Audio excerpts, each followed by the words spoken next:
जिस उपदेश से राम जी को राजकुमार भगवान राम बने, वो उपदेश आप सुन रहे हैं। कितना ऊंचा ग्रंथ है। इसको वाल्मीकि रामायण भी बोलते, योग वशिष्ठ महारामायण भी बोलते। राम तीर्थ ने इसी का बार बार अध्ययन किया था। ये आप भी शांत हो जाएंगे परमात्मा में, और दूसरों को भी शांति देने की क्षमता देने वाला ये सदग्रंथ है। इसको वेदांत का सिद्धांत ग्रंथ बोलते हैं। दूसरे होते प्रक्रिया ग्रंथ। ये करके फिर कब वो आचार्य बनो तब समझो, ये तो थोड़ा पढ़ो और फिर वही सिद्धांत की बात। तो बार बार योग वशिष्ठ महारामायण विचारने योग। ओम श्री सद्गुरु परमात्मने नमः। श्री वशिष्ठ जी बोले, हे राम जी, वह कौन वस्तु है जो शास्त्र अनुसार अनुद्वेग होकर पुरुषार्थ करने से प्राप्त न हो? कोई वस्तु क्यों न हो, अवश्यमेव प्राप्त होती है। यदि चिरकाल व्यतीत हो जावे और सिद्ध न हो तो भी उद्वेग न करे तो वह फल परिपक्व होकर प्राप्त होगा। जैसे वृक्ष से जब परिपक्व होकर फल उतरता है तब अधिक मिष्ट और सुखदायक होता है, यथाशास्त्र व्यवहार करने वाला उस पद को प्राप्त होता है जहाँ शोक, भय और यत्न सब नष्ट हो जाते हैं और शांतिमान होता है। हे राम जी, मूर्ख जीवों की नाई संसार कूप में मत गिरो। यह संसार मिथ्या है, तुम उदार आत्मा हो। उठ खड़े हो और अपने पुरुषार्थ का आश्रय करो और इस शास्त्र को विचारो। जैसे शूर रण में प्राण निकलने लगे तो भी नहीं भागता और शस्त्र को पकड़ के युद्ध करता है कि अमर पद को प्राप्त हो, तैसे ही संसार में शास्त्र का विचार पुरुषार्थ है। यही पुरुषार्थ करो और शास्त्र को विचारो कि कर्तव्य क्या है। जो विचार से रहित है वह दुर्भागी, दीनता और अशुभ को प्राप्त होता है। ओम श्री सद्गुरु परमात्मा ने नमः। वशिष्ठ जी बोले, हे राम जी, जैसे अनउपजे रंग जो मयूर के अंडे में होते हैं, वे बीज से भिन्न कुछ नहीं, वैसे ही अहम तुम आदि जगत आत्मा में अप्रगट होकर भी प्रतीत होता है। जैसे बीज में उन रंगों का उदय भी अनुदय रूप है, वैसे ही आत्मा में जगत का उदय भी अनुदय रूप है। आत्मसत्ता अनिर्वचनी अशब्द पद है, वाणी से उसका वर्णन नहीं हो सकता। ऐसा सुख स्वर्ग तथा और किसी स्थान में भी नहीं, जैसा सुख आत्मा में स्थित होकर पाया जाता है। हे राम जी, आत्म सुख में विश्रांति पाने के निमित्त मुनीश्वर, देवता, सिद्ध और महर्षि दृश्य दर्शन का संबंध चेतने को त्याग कर स्थित होते हैं। इससे वह उत्तम सुख है। संविद में संवेदन का फुरना जिनका निवृत्त हुआ है, उन पुरुषों को कोई दृश्य भावना नहीं होती और न कोई कर्म उनको स्पर्श करता है। प्राण भी उनके निस्पंद होते हैं। वे चित्त चेतन के संबंध से रहित चित्र की मूर्ति से निश्चल शांत रूप स्थित होते हैं। ओम श्री सद्गुरु परमात्मने नमः। श्री वशिष्ठ जी बोले, हे राम जी, कर्ता और कर्म का विचार जो मैंने तुमसे कहा है, उसको विचार कर वासना का त्याग करो। जब तक संसार की वासना इस हृदय में होती है तब तक बंधवान है, और जब वासना दूर होती है तब मुक्त होता है। इससे तुम वासना को त्यागो और मोक्ष के अर्थ जो वासना है उसका भी त्याग करो, तब सुखी होंगे। इस क्रम से वासना को त्याग कर प्रथम शास्त्र विरुद्ध तामसी वासना का त्याग करो, फिर विषय की वासना का त्याग करो और मैत्री, करुणा, मुदिता और उपेक्षा इस निर्मल वासना को अंगीकार करो। मैत्री के अर्थ यह है कि सब में ब्रह्म भाव जानना, द्रोह किसी का ना करना, दुखी पर दया करना करुणा कहलाती है। धर्मात्मा पुरुष को देख के प्रसन्न होने का नाम मुदिता है और पापी को देख के उदासीन रहना और निंदा न करना उपेक्षा कहलाता है।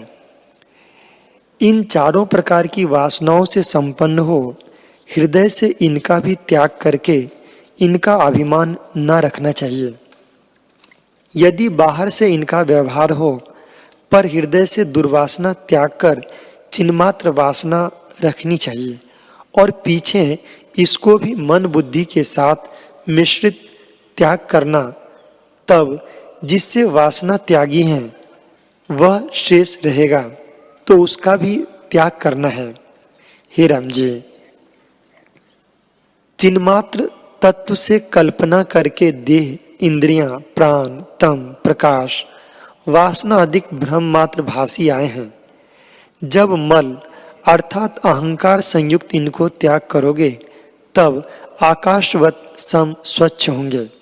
इस प्रकार सबको त्याग कर पीछे जो तुम्हारा स्वरूप है वह प्रत्यक्ष होगा। जो हृदय से इस प्रकार त्याग कर स्थित होता है वह पुरुष मुक्ति रूप परमेश्वर होता है। चाहे वह समाधि में रहे अथवा कर्म करे वह ना करे। जिसके हृदय से सब अर्थों की आस्था नष्ट हुई है वह मुक्त और उत्तम उदार चित्त है। उसको करने ना करने में कुछ हानि लाभ नहीं और न समाधि करने में अर्थ है न तप से है, क्योंकि उनका मन वासना से रहित हुआ है। हे राम जी, मैंने चिरकाल पर्यंत अनेक शास्त्र विचारे हैं और उत्तम पुरुषों से चर्चा की है, परंतु परस्पर यही निश्चय किया है कि भली प्रकार वासना का त्याग करें, इससे उत्तम पद पाने योग्य नहीं। ओम श्री सद्गुरु परमात्मने नमः। श्री योग वशिष्ठ महारामायण। श्री वशिष्ठ जी बोले, हे रामचंद्र जी, ज्ञानवान की क्रिया को देखकर और सब वांछा करते हैं, परंतु औरों की क्रिया को देखकर ज्ञानवान किसी की वांछा नहीं करता। वह सबको आनंदवान करता है और आप किसी से आनंदवान नहीं होता। वह न किसी को देता है न लेता है, न किसी की स्तुति करता है न निंदा करता है, न किसी उत्तम पदार्थ को पाकर उदय होता है और न अनिष्ट को पाकर नष्ट होता है और हर्ष शोक से रहित है। उसने सब फल का त्याग किया है और उपाधि से रहित है और कर्तृत्व भोक्तृत्व से आपको न्यारा मानता है। ऐसा जो पुरुष है वह जीवन मुक्त है। हे रामचंद्र जी, जब तुम सब इच्छा त्याग कर मौन हो तब निर्विशेष भाव को प्राप्त होंगे। जैसे मेघ जल का त्याग कर मौन भाव को प्राप्त होता है, तैसे ही तू मोक्ष भाव को प्राप्त होगा। हे रामचंद्र जी, जैसे कामी पुरुष स्त्री को कंठ में लगाकर आनंदवान होता है, पर उसको ऐसा आनंद नहीं होता जैसा आनंद निर्वासनिक पुरुष को होता है। फूलों के गुच्छे से वसंत ऋतु ऐसी नहीं शोभती जैसे उदार बुद्धि आत्मा मौनवान शोभता है। हिमालय पर्वत में प्राप्त हुआ भी ऐसा शीतल नहीं होता जैसा निर्वासनिक पुरुष का मन शीतल होता है।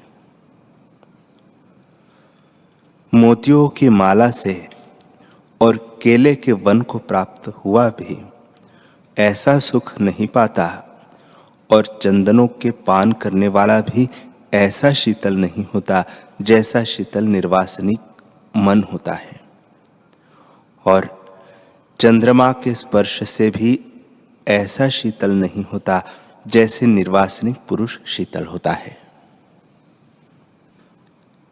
चंद्रमा बाहर की तप्तता मिटाता है, परंतु भीतर की तप्तता निवृत्त नहीं करता, पर निराशता से हृदय की तप्तता मिट जाती है और परम शांति को प्राप्त होता है। जैसी शीतलता निर्वासनिक पुरुष के संग से होती है, तैसी और किसी उपाय से नहीं प्राप्त होती। हे रामचंद्र जी, ऐसा सुख स्वर्ग में नहीं प्राप्त होता और न सुंदर स्त्रियों के स्पर्श से होता है जैसा सुख निर्वासनिक को प्राप्त होता है। निर्वासनिक पुरुष उस सुख को प्राप्त होता है जिस सुख में त्रिलोकी के सुख तृणवत भासते हैं। हे राम जी, आशा रूपी कुंज के वृक्ष के काटने को उपशम रूपी कुल्हाड़ा है। जो पुरुष निर्वासनिक हुआ है उसको सब पृथ्वी गौपत के समान तुच्छ भासती है। मेरु पर्वत एक टूटे वृक्ष के समान भासता है और दिशा डिब्बी के समान भासती है, क्योंकि वह उत्तम पद को प्राप्त हुआ है और त्रिलोकी की विभूति तृण की नाई तुच्छ देखता है। जो पुरुष निर्वासनिक हुआ है वह जगत को देखकर हंसता है और कदाचित उसे जगत के पदार्थों की कल्पना नहीं फुरती। तृणवत जानकर उसने जगत को त्याग दिया और सदा आत्म तत्व में स्थित है। उसको किसकी उपमा दीजिए? उस पुरुष के उदय अस्त अहम त्वम आदि कलना नष्ट हो गई है और केवल आत्म स्वभाव को प्राप्त हुआ है। उस ईश्वर आत्मा को कौन तोल सकता है? जब दूसरा उसके समान हो तब तोले। हे रामचंद्र जी, वह पुरुष सब संकटों के अंत को प्राप्त हुआ है। यह जगत मिथ्या भ्रम रूप है। जैसे आकाश में भ्रम से दूसरा चंद्रमा, मरुस्थल में नदी और मद्यपान से नगर भ्रमता भासता है, तैसे यह मिथ्या जगत भ्रम से भासता है। इसकी आशा मत करो। तुम तो बुद्धिमान पंडित हो, मूर्खों की नाई मोह को क्यों प्राप्त होते हो? यह मैं और यह मेरा अज्ञान से भासता है। इस कलना को चित्त से दूर करो। यह वास्तव में कुछ नहीं। सब जगत आत्मरूप है और नानात्व कुछ नहीं है। जो सम्यक दर्शी पुरुष है वह जगत को एक रूप जानकर धैर्यवान रहता है, कदाचित खेद नहीं पाता। हे रामचंद्र जी,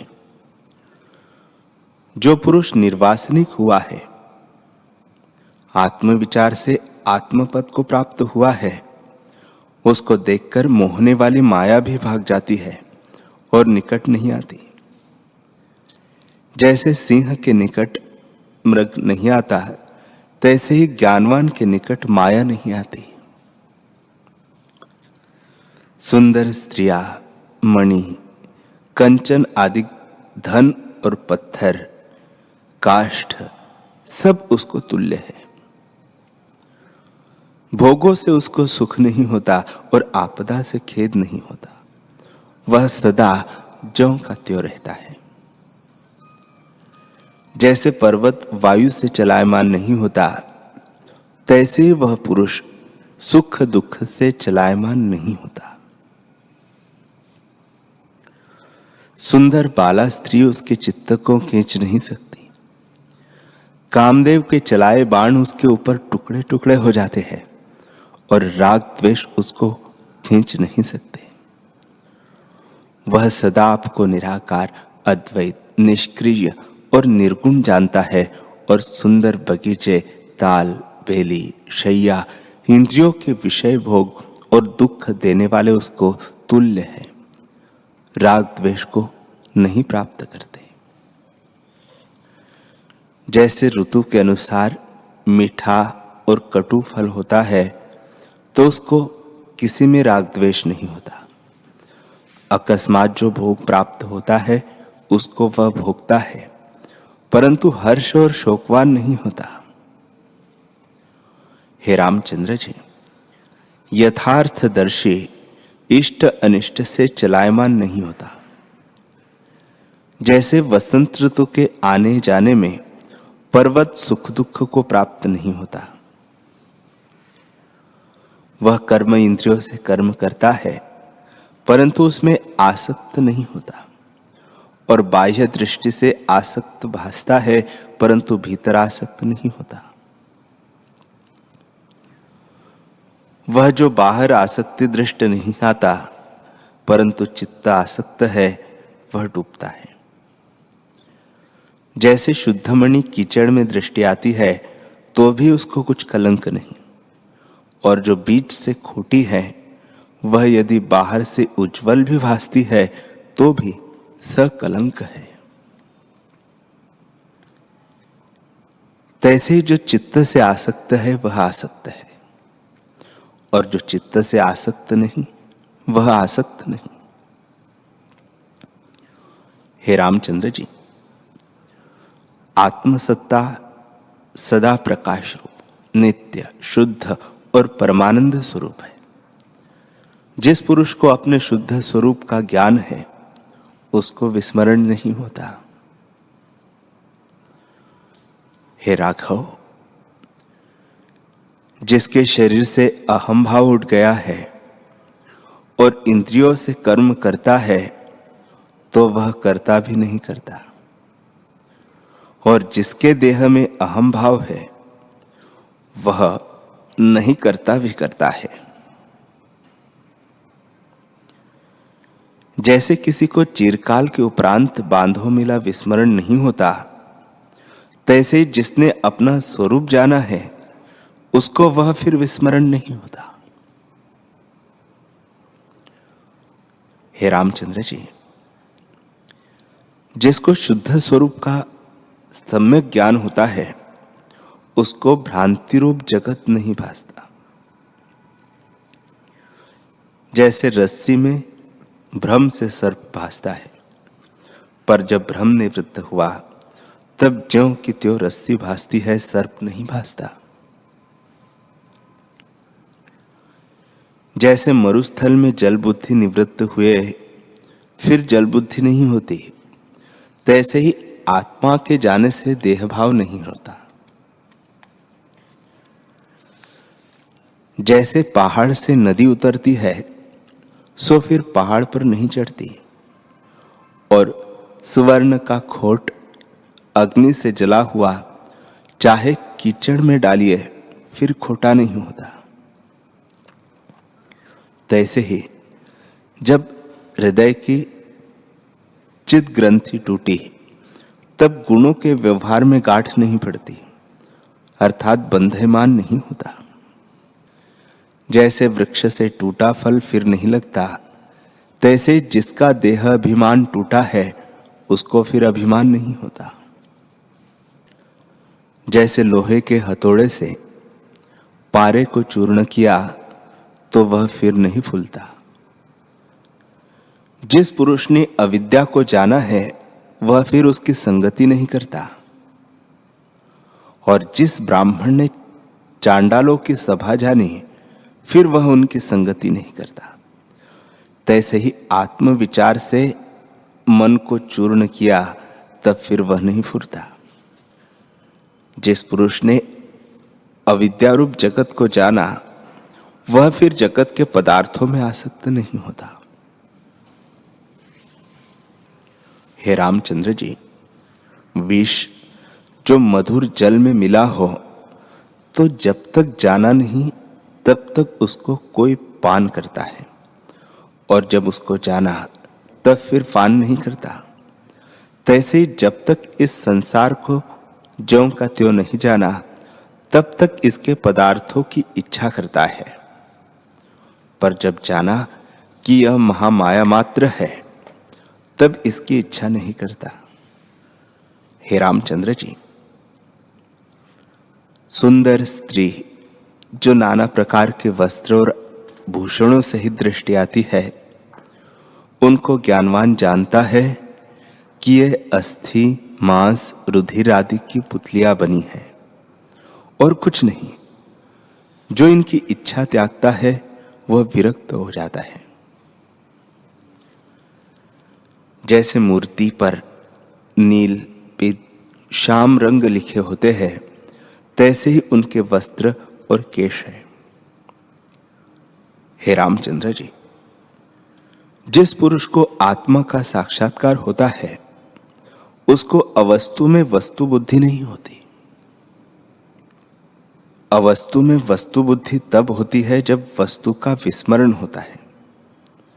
सो ज्ञानवान को तो सदा स्वरूप का स्मरण है, उसको अवस्तु में वस्तु बुद्धि कैसे हो? जिसको आत्मबुद्धि हुई है, उसको विस्मरण नहीं होता। जैसे किसी पुरुष ने किसी के पास गुड़ रखा हो और वह खा जावे, तो उसको वह दंड आदि दे सकेगा, परंतु उसका रस दूर नहीं कर सकता।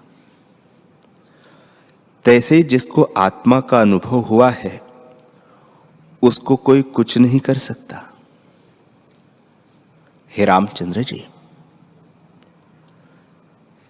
जैसे कुलटा नारी का किसी पुरुष से चित्त लगता है, तो वह ग्रह का कार्य भी करती है, परंतु चित्त सदा उसी में रहता है। तैसे ही ज्ञानवान क्रिया करता है, परंतु उसका चित्त सदा आत्मपद में रहता है। और जैसे परव्यसनी नारी को उसका भर्ता दंड भी देता है, पर तो भी स्पर्श का सुख उसके हृदय से दूर नहीं कर सकता। तैसे ही जिसको आत्म अनुभव हुआ है, उसको कोई दूर नहीं कर सकता। और जो देवता और दैत्य दूर नहीं कर सकते, तो औरों की क्या वार्ता है। जो बड़े बड़े सुख अथवा दुख का प्रवाह आन पड़े, तो भी उनको स्पर्श नहीं कर सकता। करता हुआ भी वह करता है। जैसे परव्यसनी नारी पर पुरुष के संयोग से सुख पाती है, परंतु उसको स्पर्श के सुख का अनुभव हुआ है, उसके संकल्प से अखंड अनुभव करती है, उससे उसको दुख कुछ नहीं भासता। तैसे ही जिसको आत्म सुख हुआ है, उसको सुख, दुख सुख कुछ नहीं भासते। हे रामचंद्र जी, सम्यक ज्ञान से जिनकी अविद्या नष्ट हुई है, वह दुख नहीं देखता। जो उसके अंग काटे जावे, तो भी उसको दुख नहीं होता, और शरीर के नष्ट हुए वह नष्ट नहीं होता। सुख दुख उसके नष्ट हो गए हैं, और सदा वह आत्मपद में निश्चय रखता है। संकटवान भी वह दृष्ट आता है, परंतु उसका संकट कोई नहीं। वह वन में रहे अथवा ग्रह में रहे, व्यवहार करे अथवा समाधि करे, वह सदा ज्यों का त्यों रहता है। उसको खेद कष्ट किसी प्रकार से नहीं होता। श्री वशिष्ठ जी बोले, हे रामचंद्र जी, राजा जनक राज व्यवहार करता था, परंतु आत्मपद में स्थित था। इससे उसको कलंक न हुआ और सदा विगत ज्वर ही रहा। तुम्हारा पितामह राजा दिलीप भी सर्व आरंभों को करता रहा, परंतु राग द्वेष को न प्राप्त हुआ और जीवन मुक्त होकर चिर पर्यंत पृथ्वी का राज्य करता रहा। राजा अज नाना प्रकार के युद्ध और राज व्यवहार की पालना करता हुआ सदा जीवन मुक्त स्वभाव में स्थित था। राजा मानधाता नाना प्रकार की युद्ध चेष्टा करता था, परंतु सदा परम पद में स्थित रहा और कदाचित मोह को न प्राप्त हुआ। राजा बलि महात्यागी पाताल में राज व्यवहार को करता भी दृष्टि आया, परंतु स्वरूप के ज्ञान से सदा शांत रूप जीवन मुक्त होकर विचरता था। नवचर दैत्यों का राजा सदा नाना युद्ध आदि क्रियाओं में रहा करता था और देवताओं के साथ सदा विरोध रखता था, परंतु हृदय में उसके कुछ ताप न था। इंद्र ने युद्ध में वृत्रासुर दैत्यों को मारा, सदा शीतल रहा, कदाचित क्षोभ को न प्राप्त हुआ और दैत्यों का राजा प्रहलाद पाताल में राज्य करता रहा, परंतु हृदय में उसे कुछ क्षोभ न आया। हे राम जी, संबर नामक दैत्य अपनी सृष्टि के रचने को उदय हुआ, पर रचने में बंधनवान था। वह सदा सांबरी माया परायण रहा और माया से एक मायावी रूप होकर स्थित हुआ। हे रामचंद्र जी, यह संसार जो सांबरी माया रूप है, उसको सांबरीवत त्याग कर अपने स्वरूप में स्थित हो। विष्णु भगवान सदा दैत्यों को मारते और युद्ध करते रहते हैं, पर हृदय में आत्मबुद्धि है, इससे सदा सुखी जीवन मुक्त है। और मूर दैत्य ने विष्णु से युद्ध में शरीर छोड़ा, परंतु हृदय में उससे कुछ संबंध न था, इससे जीवन मुक्त सुखी रहा और पीड़ा को न प्राप्त हुआ। हे रामचंद्र जी, सब देवताओं का मुख अग्नि है, सो यज्ञ लक्ष्मी को चिरकाल पर्यंत भोगता है, परंतु ज्ञानवान है, इससे क्षोभवान नहीं होता, सदा शीतल रहता है। देवता सदा चंद्रमा की किरणों से अमृत पान करते हैं, परंतु चंद्रमा को कुछ क्षोभ नहीं होता। और देवगुरु बृहस्पति ने स्त्री के लिए चंद्रमा से युद्ध किए और देवताओं के निमित्त नाना प्रकार के कर्म करते हैं, परंतु राग द्वेष को नहीं प्राप्त होते, इससे जीवन मुक्त है। हे रामचंद्र जी, दैत्यों के गुरु शुक्र जी दैत्यों के निमित्त सदा यत्न करते रहते हैं और लोभी की नाई अर्थ चिंतते हैं, परंतु जीवन मुक्त है। जो हृदय से सदा शीतल रहता है, वह कदाचित खेद नहीं पाता।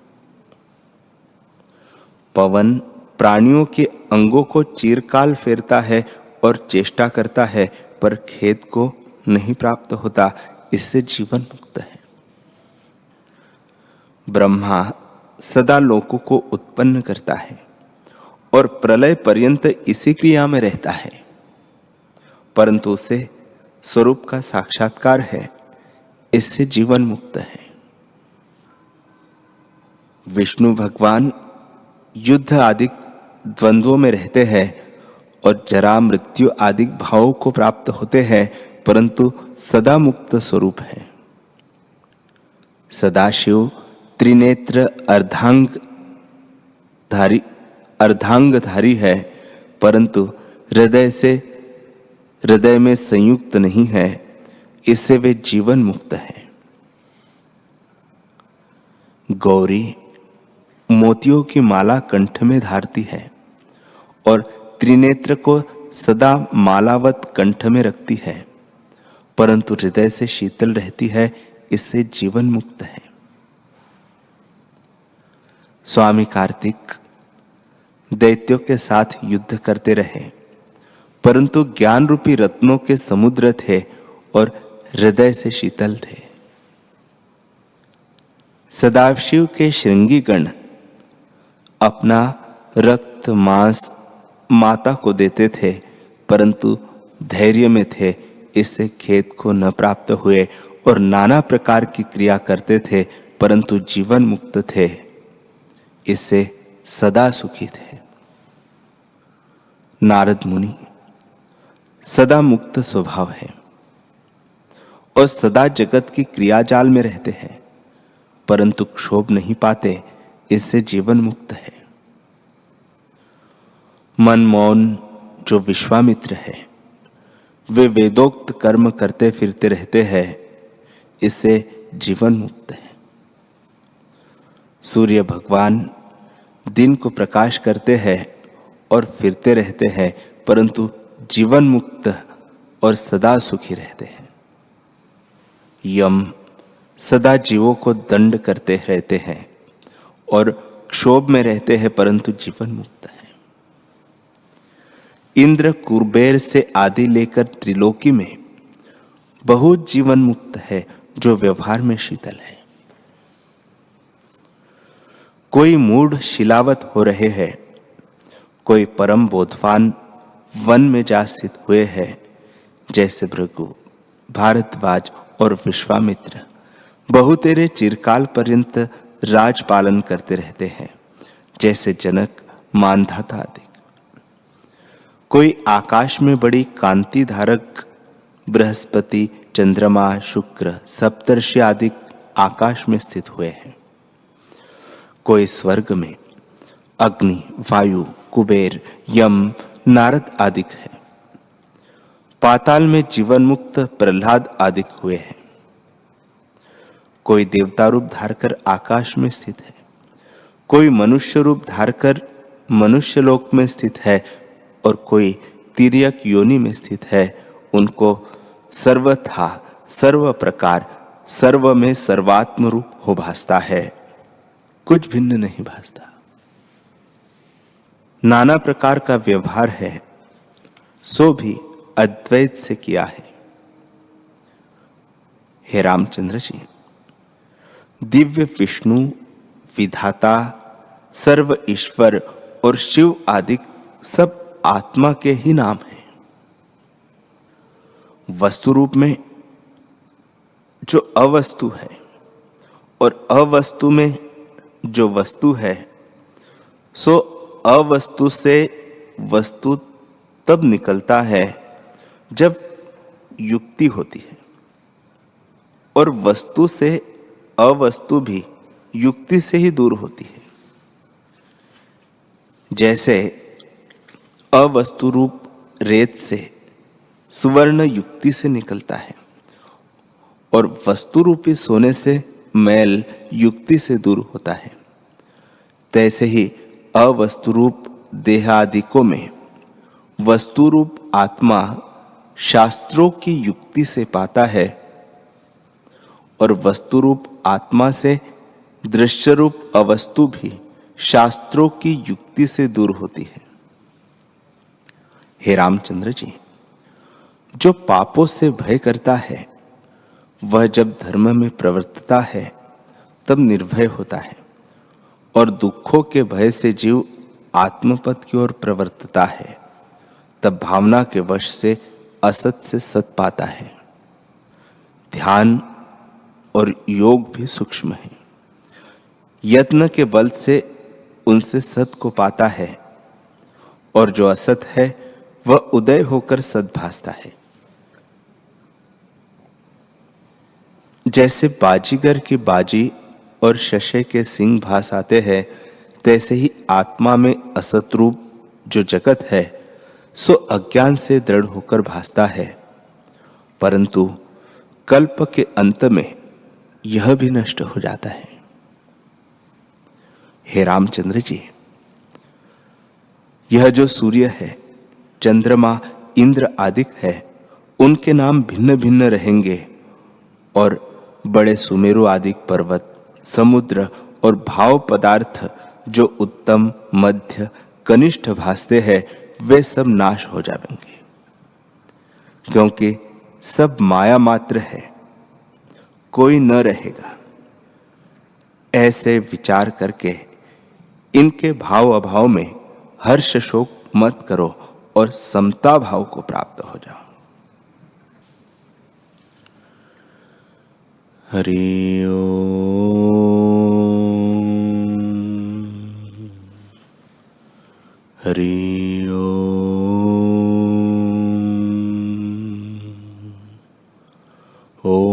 सहना भवतु सहनो भुनक्तु सह वीर्यं करवावहै तेजस्विनावधीतमस्तु मा विद्विषावहै। ओम शांति शांति शांति। श्री सद्गुरुदेव भगवान की जय।